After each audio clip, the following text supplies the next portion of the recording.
اے قرآن سے غافل انسان، کب تک تم مجھے اپنی الماری میں بند رکھوگے؟ میں تمہارے لیے اترا تھا تاکہ تمہارے دلوں کو روشن کر سکوں۔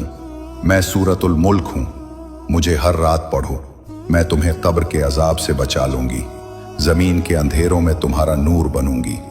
میں سورۃ الکہف ہوں، مجھے ہر جمعہ پڑھو، میں تمہارے چہرے کو نور سے بھر دوں گی۔ میں آیت الکرسی ہوں، مجھے ہر فرض نماز کے بعد پڑھو، میں تمہاری غیبی ڈھال بن جاؤں گی۔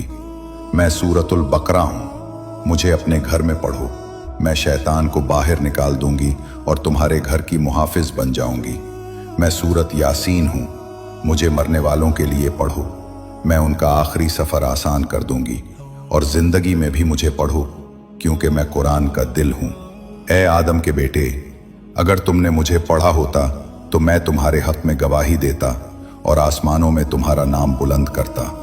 قرآن تمہیں پکار رہا ہے، اس کی آواز سنو، اس پر عمل کرو اور دوسروں تک پہنچاؤ۔